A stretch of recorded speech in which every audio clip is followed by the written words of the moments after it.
Today we visit with Bob and Dora Kane of Treherne, Manitoba. This here building, as you see here, was my first building. In 1982, you see down below Bob and Dora. After I built it, I wondered what I could put in it. And the wife said, why not put a few antiques in it? And as you see inside, there's a few antiques. They're either on my wife's side or my side, the family. So we're going and take a look.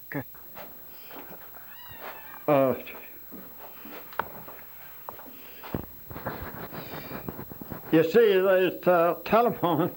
This is my dad's old phone.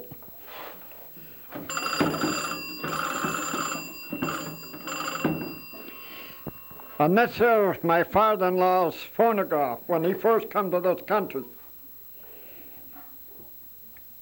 That was a good many years ago in 1908 when he... And this here record here, you see, this here record, I'm forever blowing bubbles. These are just a few antiques I have out here. I didn't intend to make a museum out of it because there are several museums around, but just a few. This here item here is a sausage maker. There's a good many pounds of meat went through there. Our neighbors used to get the land of it to make sausage. You put it through the grinder, and then you'd see there's a little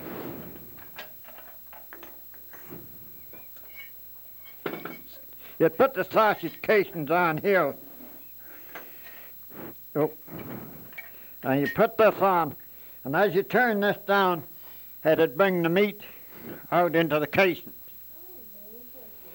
That there's a good many pounds of meat that's gone through there, as I've said. Our neighbors had bought it because years ago you never bought sausage like they do today. Some people would like a little more seasoning in their, or a little more salt in their sausage, or mix pork and beef or something like that. And it was there was only one that was around for quite a few miles. Oh, yeah. However, this here table, as you see here, those bottles are all from other countries. Oh, that's interesting. Japan. This is from Denmark. You can see the communion cup that's on it. Oh, yeah. Okay. This here bottle is from Italy. That's genuine leather. That's okay. This is from Belgium, Ireland. That's from France, Reims, France. Mm-hmm. Here's a bottle also from France. There's two bottles in one there. This here is from Italy.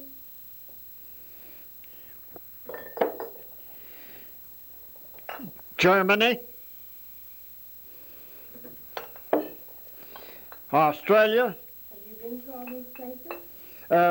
My grandson, I have two grandsons. One was in a musical band 2 years ago, and he was over, and he bought a few bottles back. I had a grandson that was over this spring to England, Scotland, and then they went to France, Belgium, Netherlands, and they brought back a bottle or two. Some of these I was given, like this one from Japan here. This one here from Portugal was sent to me. And this one here from Italy. This here is not too much to look at. It's just a piece of stone. But that is from a meteorite. And that landed in a farmer's field between Treherne and Notre Dame. There's 30% nickel in there. And the old gent, the owner of the farm, he brought me this over last year, and he said, Bob, put this with your antiques. I thought it was very nice of them. Yes, for sure. Also, this here is not too much to look at. It was interesting for school children. We've had several groups of school children. That was the last boat that went up the Cinnamon River in 1885. Alpha. And these are some of the pins that's out of the boat. And the old boat is still in the river bank, straight north of Cyprus. This here is, again, not much to look at. That's bittersweet. That is an old English costume to put over the doors and windows, decorate them in your house for Christmas. They claim it is to bring good luck for a year. We've had groups of school children, and I've explained it to them. And I've also had the vine. See, it's a climber. It's a vine, and it'll climb around trees and ever so high. Oh, yeah. And I've had a tree about the size of this here, and I've brought it home, about 10 feet long, and we had a group of school children from Clearwater, and they were quite interested in this, that the teacher wanted to know if would I sell it, and I said, no, indeed not. I said, would you like it? And she said, yes. So I gave it to her, and then I went and I have a box of this, and I went and got a few stocks of this for. Okay. Shall we go outside now? This here is quite an antique. That's a mole trap. Of which? A mole trap. Oh, okay. People want to know how on earth I got a hold of like that. That was my father-in-law. When he first came to this country years ago, he broke up a few acres of land. It was all bush, and there was a lot of moles,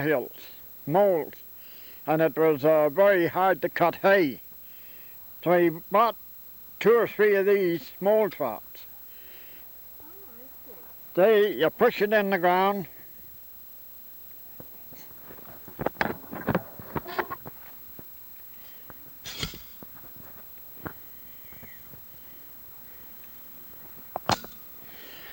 And then, as the animal goes underneath, you just touch this. Bingo. Yeah. We had people here this summer from the States, from Chicago, and the gent picked it up and he said, for goodness sake, where'd you get that from? I said, that was my father-in-law's. Why? He said, my dad worked for that company years and years ago in Chicago. Yes, indeed. He called the wife over and he read it out, and he showed it's wrote on the trap here.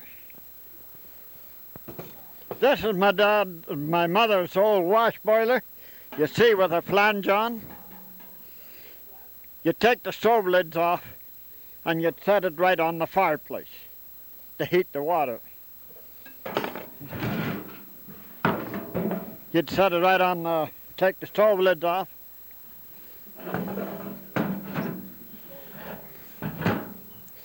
These are just a few antique ranches I have here.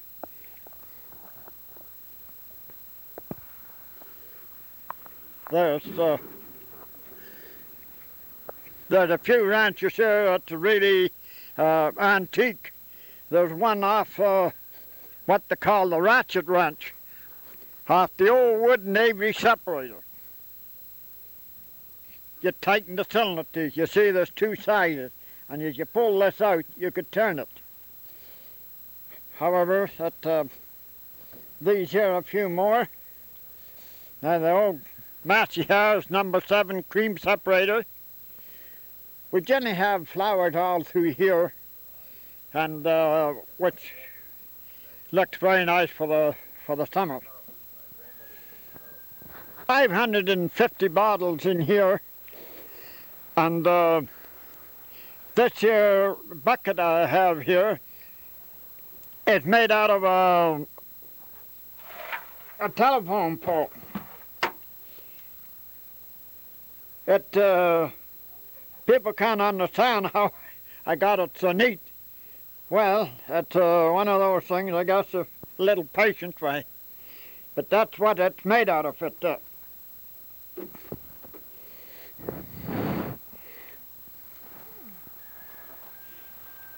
Good.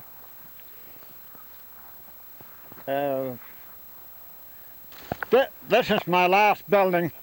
If you have a busload of 55, 60, and they've come from quite a distance, you've got to have accommodation. So I said to my son, I'm going to put up a model toilet of some kind. But he said, you watch yourself, Dad. He said, you just can't put up anything nowadays. You've got to have a little extra accommodation. So this is my last building.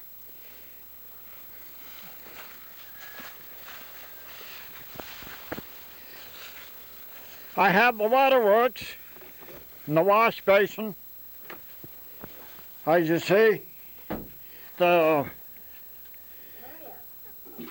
have the wash and the toilet bowl. This here paper, that's really an antique toilet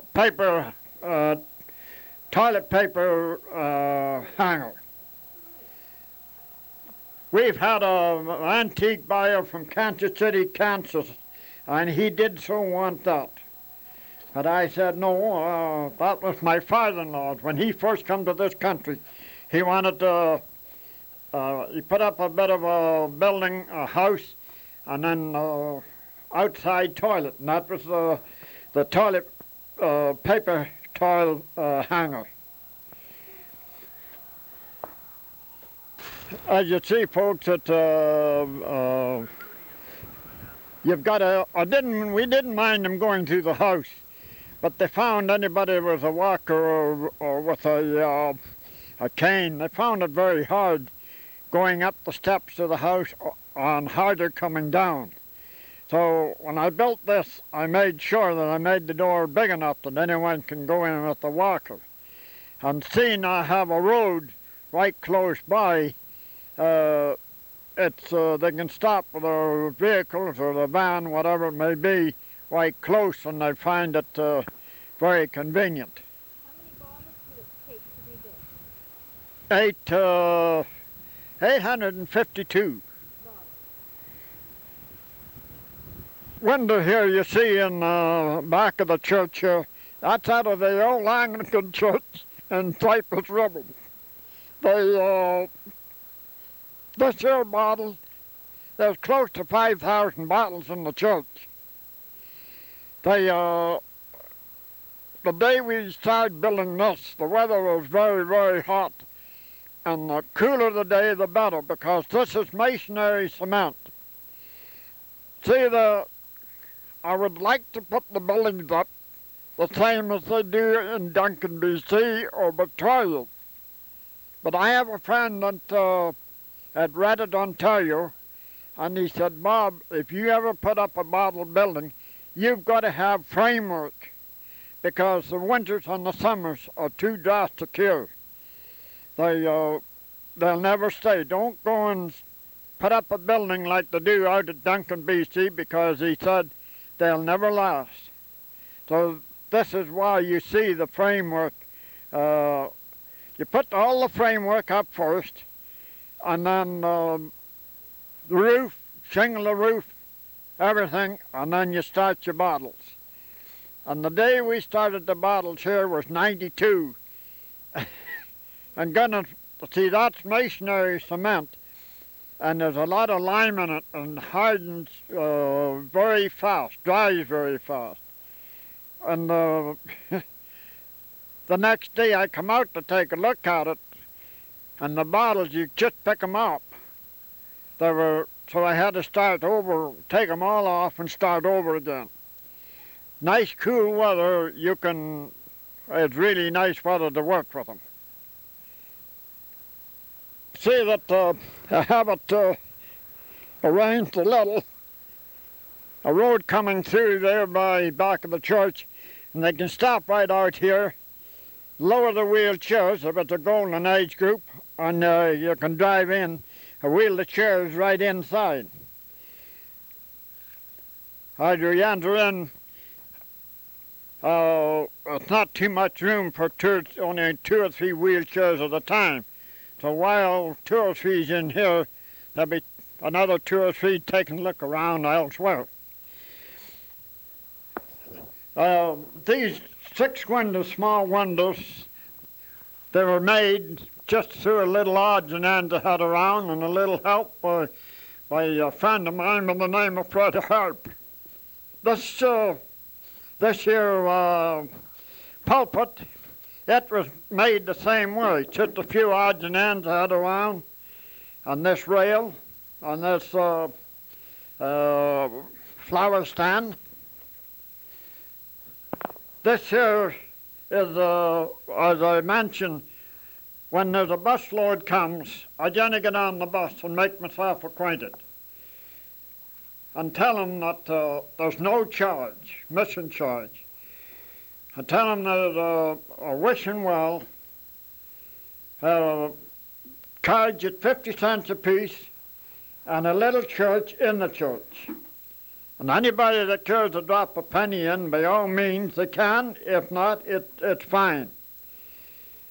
And I generally always tell them, you can see I'm hard of hearing, see I'm on hearing aid. Any questions that care to ask, don't be afraid to speak up. This here window here, the stained glass windows, you see, as I mentioned before, that's out of the Anglican Church in Cypress River. And this organ here is out of the Anglican Church in McGregor. That was the church the wife and I were married in 56 years ago. And as you see, there's a handle on the end here where you use the pump.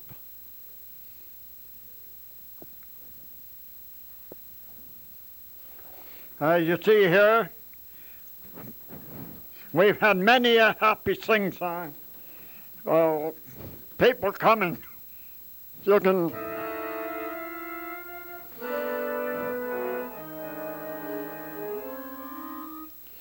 This chandelier is out of an old house in St. Boniface.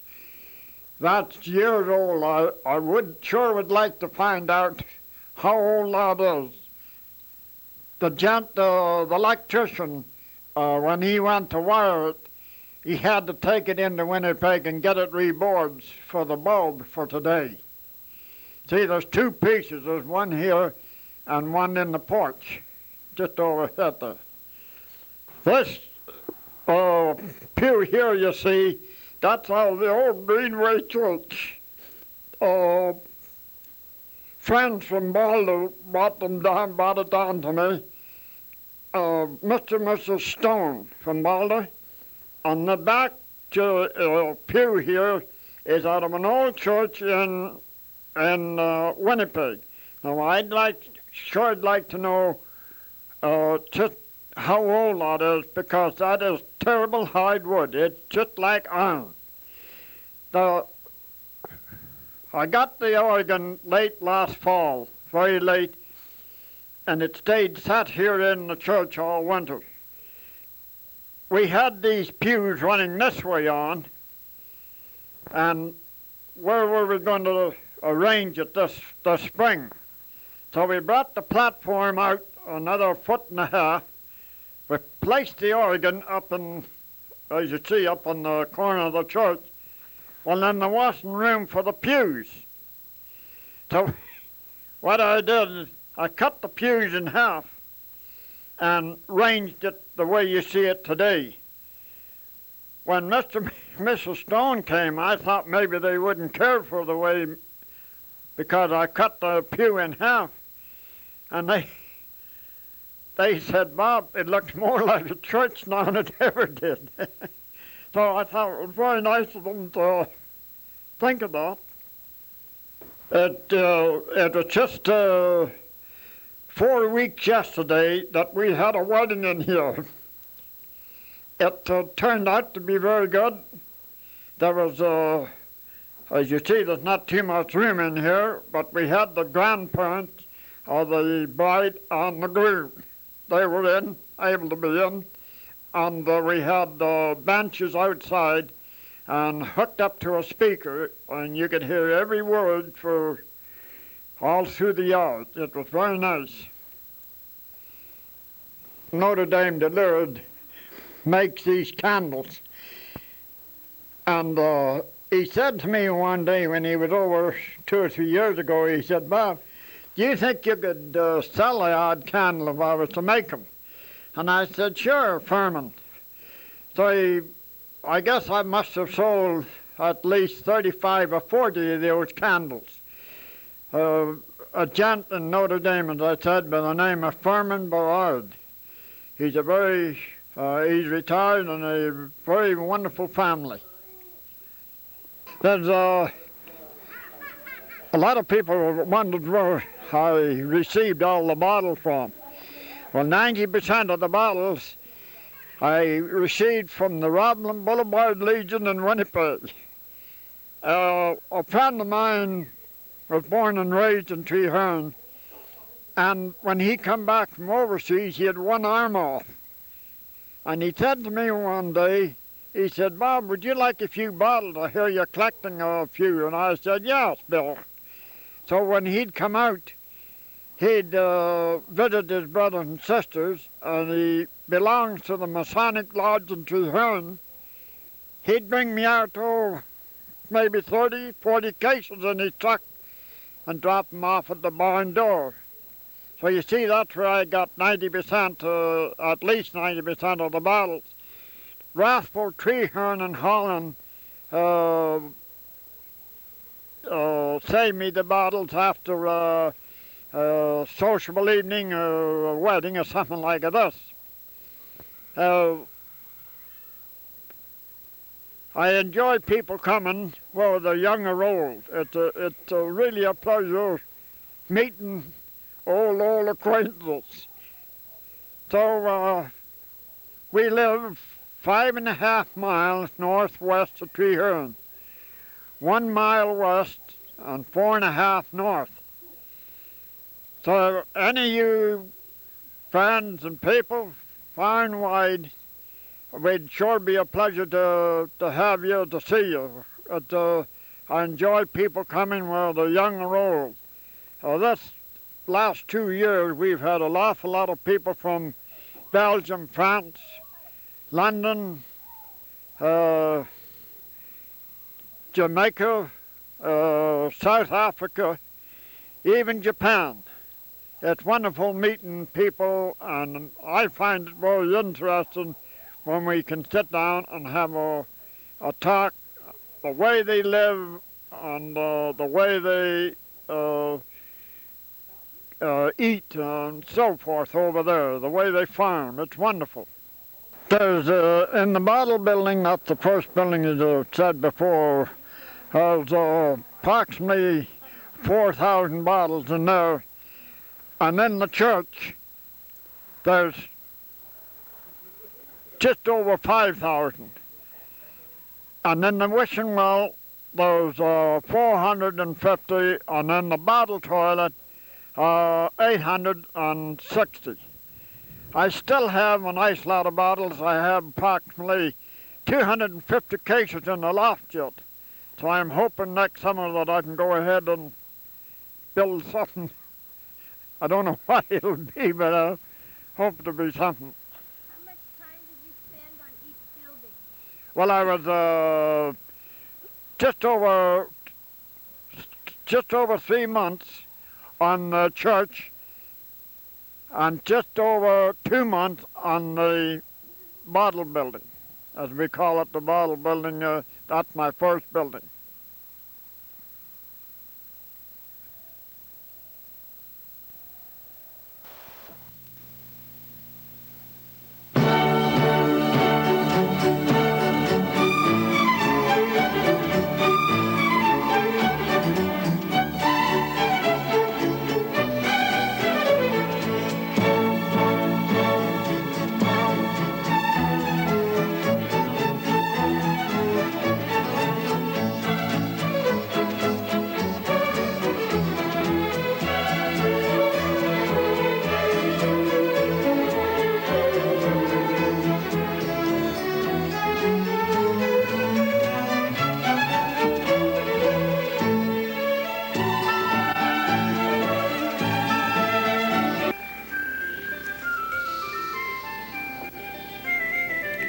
Good evening. Thank you very much for joining us. I'm Grace Blair, and we'll be talking to a very interesting lady this evening, and her name is Mrs. Margaret Nelson, and she comes from Marwayne, Alberta. And she is our National President of the Royal Purple, Order of the Royal Purple of Canada. Welcome to Gladstone, Mrs. Nelson, and what brings you to Gladstone? First of all, Grace, I'm very happy to be here, and I came to visit the lodge in Gladstone because I enjoy visiting the girls across Canada, and I'm interested in all the good work that they're doing. The Order of the Royal Purple, the reason that I joined it, it sounded very fascinating and very prestigious, and it has a great tradition to it, and I was wondering if you would like to tell us who the Order of the Royal Purple are. Grace, the Royal Purple are a fraternal service organization that was organized in 1915, so we have been around for quite a long time. Unfortunately, we haven't been as well known as we would have liked to be. We have very good principles that we follow, and those principles are justice, charity, love, and fidelity. And some of our purposes are to promote equality among women, and to develop leadership among our women, and to create greater awareness of what women contribute to our society. That sounds very interesting, and most organizations have a purpose, and as a member, I know that it is our Elks Purple Cross Fund, and I was wondering maybe you would like to tell us and our audience what the Elks Purple Cross Fund is. The Elks Purple Cross Fund was organized in 1956, Grace, and it is an part of the Elks and the Royal Purple. It's their national charitable cause, and all the lodges across Canada work toward funding this particular charity. It deals with and assists all children under the age of 19 that require assistance, and that assistance can be anywhere from assisting those who have impaired hearing to those who need orthodontal work, to assisting a parent to travel to a distant hospital to accompany their child. We also help fire victims. Wherever there is a service or a charitable need, the Purple Cross Fund is there to assist. The Elks Purple Cross Fund also has another aspect, one of the features that started in 1956, I believe, and that's the Deaf Detection and Development Program. Maybe you could tell us a little about that? Yes, Grace, I probably can, and I want to make our audience aware, perhaps they don't realize, that the earlier that impaired hearing can be found out in a child, the much more possibility there is to assist that child. And they have discovered now that they can find out if a baby as few as a week old may have hearing impairment. And of course, the technology today has allowed us to do that. And through testing, they're able to know, and therefore they're able to develop programs to help those children. Now, in several of the provinces throughout Canada, we have special schools for the deaf children. There's a rehabilitation center in Surrey, British Columbia. There's a SPARK program and a special school in Saskatoon, Saskatchewan. I believe there's a program right here in Manitoba. The name escapes me at the moment, but I know there is. And also we work sometimes with the government to assist in bringing equipment and developing these schools for the children who are deaf. Now, our lodge was told when it first started or came out that it is in Brandon, this rehabilitation for the hearing impaired, and it has just recently started in Brandon, and they have quite a good program going in there. And also an interesting fact that I found out through my work too is that they have in the Winnipeg Health Science Center in Winnipeg, they have a hearing sound booth that has been in part funded by the Elks Purple Cross Fund. And an interesting fact is that just recently someone had gone in to get their hearing tested, and I had asked them where they had gotten it tested, and they said, oh, well, in this room, and she said it's a soundproof room, and they said it's quite sophisticated, and I said, just for curiosity's sake, I knew, but I was wanting to know if she recognized it, and I said, what were the colors? And she said, oh, they were done in purple. She said, I think that means that the Elks Purple Cross Fund is funding that. So I thought that was very interesting. That is very interesting. And exciting part that she recognized it because it was done in purple and white. And one of the things as we're sitting here and I'm looking the way you're dressed and looking at the way I'm dressed, and we're both Royal Purple members, but we're both dressed differently. Maybe you would like to tell me why you're different than I am? Well, basically, you know, we both have the same principles, Grace, but when you become the national leader of the Royal Purple of Canada, you then don the color of the regalia, which you see me in now. And all members who have achieved that, the distinction of being the national leader, will wear this color. However, deep down, I really prefer the purple. But I've seen some of the ladies too, and maybe the other, people, the general public have seen that we come out with different colored tassels on our hats, and they have a significance too. Yes, they do. The ladies that wear the white tassel are regular members. The ladies that have the purple and white tassel have been leaders within their own lodge. And the ladies with the gold tassels have been leaders within a district. And of course, my tassel is purple, and the national leader and past national leaders wear the purple tassel on the white hat. I believe the Elks are similar too, are they not? Yes, they are. They have the same color tassels that represent the same thing, but we both have a different logo or picture, and I see by your hat you have a pansy. Oh yes, Grace, that's quite interesting. Our brother Elks, of course, have the elk. We have a pansy, and it was in 1941 at the convention, the National Convention in Regina, when it was decided that the ladies should have some sort of a logo that would represent them. And they put forward the lilac, the pansy, and the violet. And the reason they chose the pansy was because it grows all across Canada. And of course our order is all across Canada. And so the pansy became our emblem. You brought up an interesting fact there. You said that all across Canada, and we are truly a national organization now. We have just installed a new lodge in our faraway country of Prince Edward Island. Prince Edward Island, yes. So we are really a national That's organization right, now. we are. And the territories. Let's not forget the territories. We take. So I think we can really establish that we are a national organization. There's an interesting fact coming up, and it's called an elkathon. Maybe you'd like to tell the people of Gladstone and Elkathon. I'm sure a lot of them have heard we've been around collecting pledges. Oh, yes, an Elkathon is just another name for walkathon, and it equates itself with the Elks.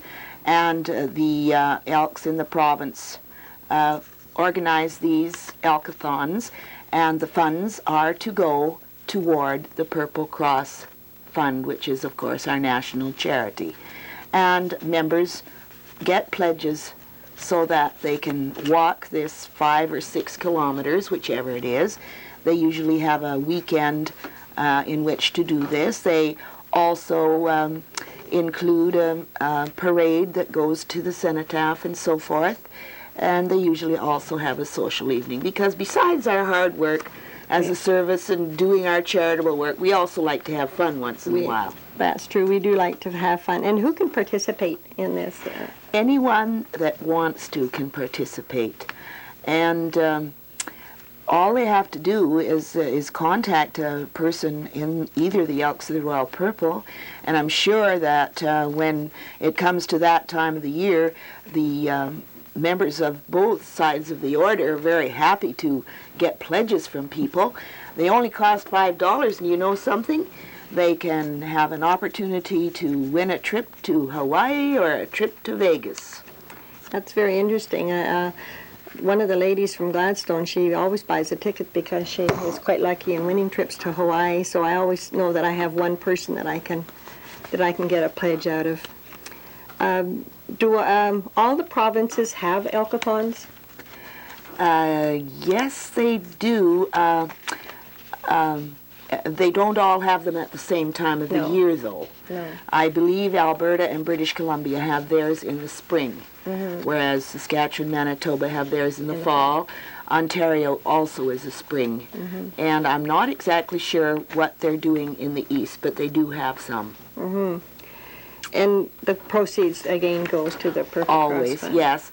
And those proceeds are spent within the province, Grace. The proceeds from the Manitoba Elkathon will be spent by the Purple Cross people within the province of Manitoba. That's an interesting fact, and I think the people in Manitoba, wherever their pledges are coming from, would appreciate the fact that this is one thing that does stay within the province. That's right. How many lodges are there in Canada? I know they're an active group of ladies, but just how many lodges are there? We have 305 lodges across Canada, Grace, with a membership of around 18,000. And while we're talking about membership, I just wonder how many lodges and members you have in this area. We have what we call our district, which just takes in 5 lodges, and that is Minnedosa, Neepawa, Gladstone, Portage, and Langruth. And that is where the gold tassel comes in. The district deputy is supervisor over that district. And in our local lodge, we have 35 members right now. We sometimes lose one by moving away, but as of now, we have 35 members. And all of them are active and hardworking, I'm sure. Now, I'm wondering, what are you doing in this area to serve your community? Could you enlighten me on that? Because that's one of the things I'm here for. I like to find out. I think if you were to ask some of the members, they would say catering. That seems to be our big thing. We are quite active in catering, and that is one of our main fundraisers, is doing catering jobs. And we also have spring and fall tea that we raise money for. We assist the Elks in the barbecues at the time of the local agricultural fair. We also give a bursary to a high school student, and we sponsor 4-H programs and a ball team. And we sponsor the May birthday party at our Third Crossing manor. And we also look after the children's ward in the local hospital. If it's in need of supplies or clothing or toys or whatever, it's our responsibility to see that it is well kept. And we have a sunshine committee that looks after our sick and bereaved people. And we You do a keep lot of very, very, very busy. I can see that. And I'm sure those 35 ladies work very hard. And since you are in a smaller community, catering is one good way to raise funds. It is a lot of work, but you know, you have fun when you work together. Yeah, we enjoy it, and we do. If we get really bogged down, we ask our local Elks, and they're always glad to come and help us pour the tea and coffee, so it all works out well. I think you'll find that Elks and Royal Purple work very well together all across the country. They need each other, they support each other, they work together in harmony and cooperate, and they're very cooperative with each other, and I think this is very, very good. One of the things that has been a problem in 1980 is, they call it the 1980s, is really a big change in life, and the Royal Purple, I feel that as an order or an organization that they should do something about this, and we have a program that we would like to maybe share that we are trying to... Oh yes, we are calling that the development program, I believe, that you're referring to, Grace, and I think the audience would like to know that as recently as the 1987 convention in Winnipeg, we have changed our constitution to fall in line with the Charter of Rights and Freedoms, and we feel that this is one step in the right direction. We feel that we want to give women the opportunity to become leaders in their community, and we are hoping to promote volunteerism throughout our order in perhaps a different way by working maybe through the Secretary of State, especially through the for the elderly, because in not too many years from now, our senior population is going to be about 20% of the population of Canada. And so we are looking toward the future in such a way that our services and our charitable endeavors will assist our communities in the future. And we want to be ready for the 21st century, not falling behind it. And as a national leader of the Royal Purple, you'll be carrying this message to all the different places and lodges where you visit.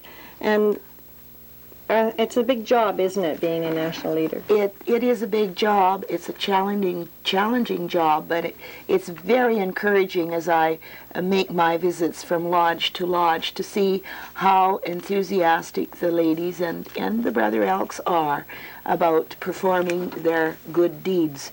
I'm very elated. I'm afraid the year is going to go by very, very quickly. And do you have a theme that you could tell us about?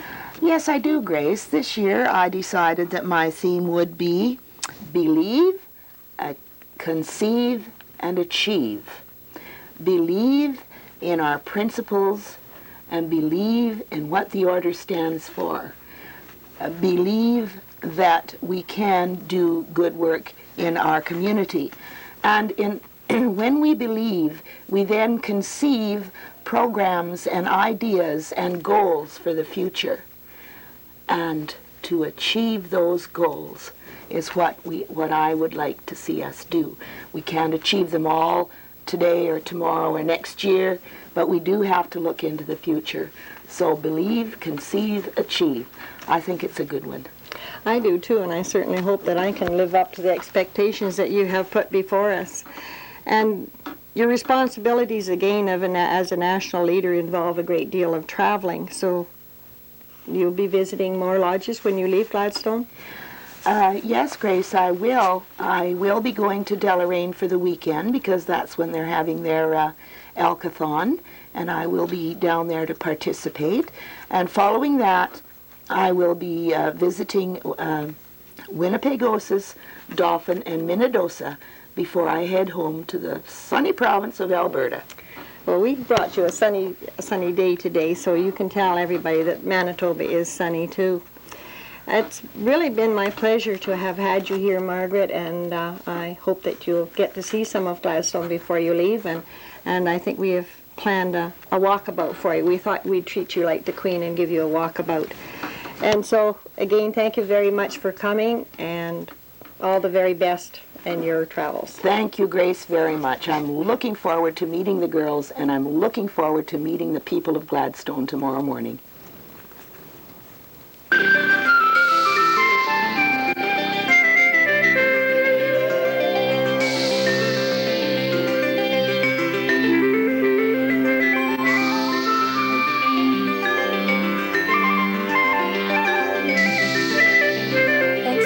joining us for tonight's edition of Community Camera. Watch GATV Channel 12 for information about our next interview. Good night.